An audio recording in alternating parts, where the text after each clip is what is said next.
Hello friends, good morning. मैं अमन राज, आपका अपना चैनल गीता मोहन क्लासेस में फिर से स्वागत करता हूं।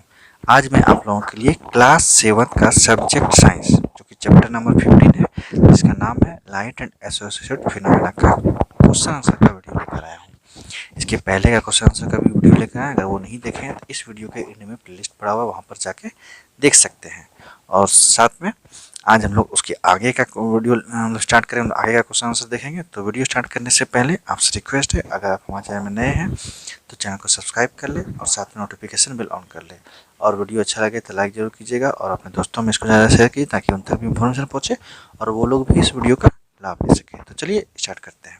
आज का पहला क्वेश्चन है, what is the difference between the shape of a convex and a concave mirror. क्या डिफरेंस है किसी शेप में, किसका कॉन्केव और कॉन्वेक्स और कॉन्केव मिरर में। ठीक है, explain with the help of diagram. आपको ये हेल्प एक्सप्लेन करना किसकी हेल्प से, डायग्राम की हेल्प से। देखिए, a mirror whose reflecting surface curves outward is called convex mirror. मतलब ये हुआ कि कॉन्वेक्स मिरर उस मिरर को बोलते हैं जिसका रिफ्लेक्टिंग सरफेस क्या होता है, आउटवर्ड होता है, मतलब बाहर की तरफ होता है। ठीक है, जैसे कि आप फिगर में देख सकते हैं, फिगर ए में जो है कॉन्वेक्स मिरर है, ये इसका ये वाला पोर्शन जो है ये रिफ्लेक्टिंग पोर्शन है जो कि आउटवर्ड है, और ये जो एरो दिया हुआ है ये नॉन रिफ्लेक्टिंग पोर्शन है। इसमें लिख देते हैं, ये देखिए ये वाला जो पोर्शन है ये आपका नॉन रिफ्लेक्टिंग हो गया, जिधर से लाइट क्या होगा, नहीं पास करेगा। ठीक है, नॉन रिफ्लेक्टिंग रिफ्लेक्ट नहीं करेगा। और ये वाला जो पोर्शन हो गया इसका हो गया रिफ्लेक्टिंग पोर्शन। ठीक है, तो ये आउटवर्ड तरफ है, आउटवर्ड तरफ है तो इसलिए इसको हम लोग बोलेंगे कॉन्वेक्स मिरर। ठीक है, और नेक्स्ट है a mirror whose reflecting surface curves inward. और एक मिरर जिसका रिफ्लेक्टिंग सरफेस क्या होता है, इनवर्ड होता है, अंदर की साइड, उसको क्या बोलते हैं, इट्स कॉल्ड है कॉन्केव मिरर। देखिए इस मिरर जो बी में इमेज है, इसमें देखिए ये वाला जो पोर्शन इनसाइड है ये वाला क्या है, रिफ्लेक्टिंग है। ठीक है, रिफ्लेक्टिंग, तो ये आपका इनसाइड में रिफ्लेक्टिंग है, और ये वाला नॉन रिफ्लेक्टिंग है, इसमें लाइट आपका रिफ्लेक्ट नहीं होगा। तो ये नॉन रिफ्लेक्टिंग है तो इसका आउटवर्ड नॉन रिफ्लेक्टिंग है और इनवर्ड क्या रिफ्लेक्टिंग है, तो इसलिए ये बन जाएगा आपका कॉन्केव, और इसका आउटवर्ड रिफ्लेक्टिंग है और इनवर्ड क्या है, नॉन रिफ्लेक्टिंग, ये हो जाएगा कॉन्वेक्स। यही डिफरेंस होता है दोनों मिरर में। ठीक है, जो क्वेश्चन था what is the difference between the shape of a convex mirror, shape में क्या डिफरेंस है कॉन्वेक्स और कॉन्केव मिरर में, explain with the help of diagram. यही डायग्राम की हेल्प से आपको एक्सप्लेन करना है। तो इसका आंसर होगा a mirror whose reflecting surface curves outward. एक मिरर जिसका रिफ्लेक्टिंग सरफेस कर्व जो होता है वो क्या होता है, आउटवर्ड होता है, इट्स कॉल्ड कॉन्वेक्स मिरर। यहाँ देखिए रिफ्लेक्टिंग सरफेस आपका क्या आउटवर्ड साइड में है, तो ये क्या हो जाएगा, कॉन्वेक्स मिरर हो जाएगा। A mirror whose reflecting surface curves inward it's called concave mirror. और एक ऐसा मिरर जिसका रिफ्लेक्टिंग सरफेस कर्व क्या होगा, इनवर्ड होगा, उसको क्या बोलेंगे, कॉन्केव मिरर। तो यही इसका डिफरेंस हो गया। ठीक है दोस्तों, चलिए नेक्स्ट क्वेश्चन है, explain how is image formed in human आई। आपको एक्सप्लेन करना है कि कैसे इमेज फॉर्म होता है ह्यूमन आई में। ठीक है, देखिए when the rays of light fall on the eye lens, जब ये रे ऑफ लाइट जो होता है फॉल करता है आई लेंस में, दैट इज कॉन्वेक्स लेंस, जो कि आई में कौन सा लेंस होता है, कॉन्वेक्स लेंस होता है। It focuses a real and inverted image. ये क्या करता है, फोकस करता है और क्या बनाता है, रियल और inverted image on the retina. Retina में कौन सा इमेज, रियल और इन्वर्टेड इमेज बनाता है, which act as a screen. जो रेटिना क्या होता है, एक्ट करता है स्क्रीन की तरह से। The retina is connected to the optic nerves that carry the information to the brain. और रेटिना किससे कनेक्टेड होता है, ऑप्टिक नर्व से, जो क्या करता है, इंफॉर्मेशन को कैरी करता है और कहाँ तक पहुंचाता है, टू द ब्रेन।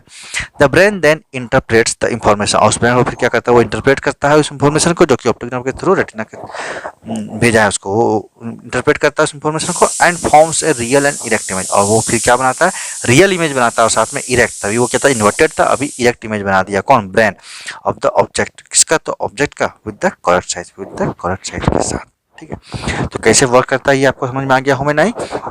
एक बार फिर देख लीजिए, explain how is image formed in human आई। तो इसका आंसर होगा when the ray of light falls on the eye lens that is convex lens, it focuses a real and inverted image on the retina which act as a screen. The retina is connected to the optic nerve that carry the information to the brain. The brain then interprets the information and forms a real and erect image of the object with the correct size.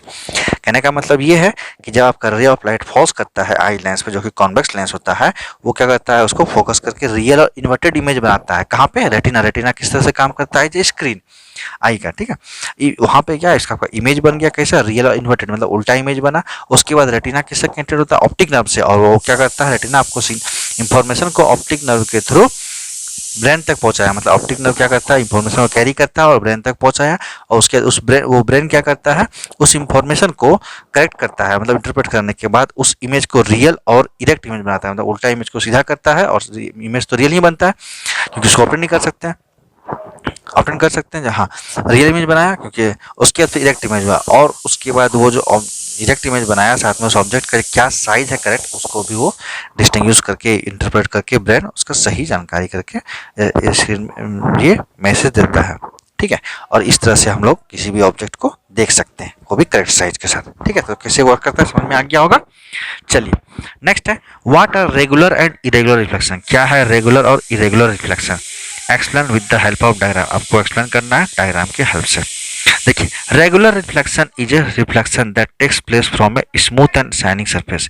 Regular reflection जो होता है उस reflection को बोलते हैं जो कि आपका स्मूथ और शाइनी सरफेस में होता है, बनता है, मतलब example plane mirror, polished metal and still water have smooth surface. Example तो प्लेन मिरर, पॉलिश्ड मेटल और स्टील वाटर जो होता है उसका क्या सरफेस होता है, स्मूथ होता है।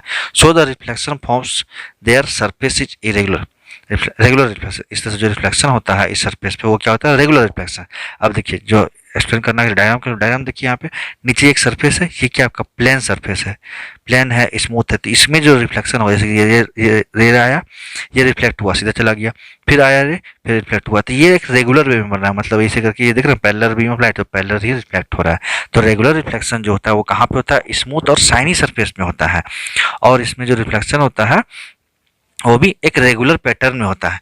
तो इसको क्या बोलेंगे, रेगुलर रिफ्लेक्शन। तो इसका डिफिनेशन आपको लिखना है, regular reflection is a reflection that takes place from a smooth और शाइनी सरफेस। मतलब रेगुलर रिफ्लेक्शन एक ऐसा रिफ्लेक्शन है जो कि आपका होता है कहाँ पे, स्मूथ और शाइनी सरफेस में बनता है। एग्जांपल स्मूथ सरफेस के लिए प्लेन मिरर और polished metal and still water have smooth surface, so the reflection from their surface is regular reflection. ठीक है, चलिए अब आगे है, irregular reflection is a reflection that takes place through a rough surface and dull surface. तो irregular reflection जो होता है उस रिफ्लेक्शन को बोलते हैं जो होता है रफ और डल सरफेस पे होता है, उसको बोलते हैं irregular reflection. The surface of old mirror, पुराना मिरर का सरफेस, वेवी वाटर जिसमें वेव होता है वाटर का, वाल, दीवार एंड ट्री आर रफ और अनइवन। ये सब का जो सरफेस होता है वो क्या होता है, रफ होता है और साथ में अनइवन होता है। सो the reflection from their surface is irregular, इसलिए इसमें जो रिफ्लेक्शन होता है वो क्या होता है, इरेगुलर रिफ्लेक्शन होता है। आप ये फिगर में देख सकते हैं, इसका सरफेस क्या अनइवन और इरेगुलर है, इसलिए यहाँ पे लाइट रे आ रहा है, ऐसे ट्रेवल गया, ऐसे आया, ऐसे मतलब पैरेलल बीम ऑफ लाइट आया, लेकिन रिफ्लेक्शन जो होता है नॉन पैरेलल हुआ, इधर गया कहीं भी, मतलब रिफ्लेक्शन इसका हो गया। तो इरेगुलर वे में इसका रिफ्लेक्शन होता है, इसलिए इसको क्या बोलेंगे, इरेगुलर रिफ्लेक्शन। तो इस क्वेश्चन का आंसर वापस से देख लेते हैं, what are regular and irregular reflection, explain with the help of diagram. तो इसका आंसर होगा, regular reflection is a reflection that takes place from a smooth and shiny surface. मतलब रेगुलर रिफ्लेक्शन उस रिफ्लेक्शन को बोलते हैं जो कि स्मूथ और शाइनी सरफेस में होता है। Example plane mirrors, polished metal and still water have smooth surface. Example देखिए, plane mirror, polished metal, still water जो होता है इसका क्या होता है, सरफेस स्मूथ होता है। सो the reflection from their surface is regular reflection, इसलिए इसमें जो सरफेस पर रिफ्लेक्शन होगा वो कैसा होगा, रेगुलर रिफ्लेक्शन होगा। ठीक है, आगे irregular reflection is a reflection that takes place through a rough और डल सरफेस। इरेगुलर रिफ्लेक्शन है ऐसा रिफ्लेक्शन है जो कि होता है कहाँ पे, रफ और डल सरफेस में रिफ्लेक्शन होता है। The surface of old mirror, जो कि ओल्ड मिरर का surface, wavy water, wall and tree, सबका सरफेस क्या होता है, रफ और अनइवन होता है। सो the reflection from their surface is irregular reflection, इसलिए जिसमें रिफ्लेक्शन होगा वो क्या होगा, सरफेस से इरेगुलर रिफ्लेक्शन होगा। ठीक है, फिगर में अभी आप लोग देख सकते हैं दोस्तों, ये फिगर बनाना बहुत इंपॉर्टेंट है। ठीक है, तो आज हम लोग यहीं तक रहने देते हैं, नेक्स्ट क्लास में इसके आगे क्वेश्चन आंसर करेंगे दोस्तों। ठीक है, तो वीडियो स्टॉप करते हैं। स्टॉप करने से पहले आपसे रिक्वेस्ट है, अगर आप हमारे चैनल में नए हैं तो चैनल को सब्सक्राइब कर ले और साथ नोटिफिकेशन बेल ऑन कर ले, और वीडियो अच्छा लगे तो एक लाइक जरूर कीजिएगा, अपने दोस्तों में इसको ज़्यादा शेयर कीजिएगा ताकि उन तक भी इन्फॉर्मेशन पहुंचे और वो लोग भी इस वीडियो का लाभ उठा सके। और साथ में कोई डाउट है तो वो भी कमेंट करके पूछ सकते हैं। और आपका ये चैप्टर जो है एंड के कगार पे, तो आप लोग ये बताइए कि इसके बाद कौन सा चैप्टर स्टार्ट करना है, वो भी आप लोग सजेस्ट कर सकते हैं। और चैनल को सब्सक्राइब करना ना भूलें, नोटिफिकेशन बेल ऑन कर लें और वीडियो को लाइक करें, अपने दोस्तों में शेयर कीजिए। कोई डाउट है तो कमेंट करके भी पूछ सकते हैं। ठीक है, तो फिर मिलते हैं, तब तक के लिए थैंक यू, अच्छे से पढ़ाई कीजिए।